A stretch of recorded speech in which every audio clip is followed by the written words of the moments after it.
Vocali doppie si trovano solo in fine di parola abà, abate, asè, aceto, pentì, pentito, cu, testa, cassù, mestolo.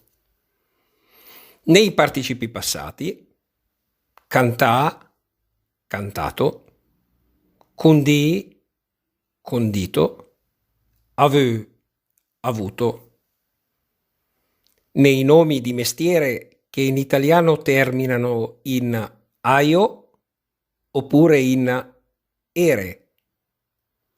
Latte, lattaio, tabacché, tabaccaio, periché, parrucchiere.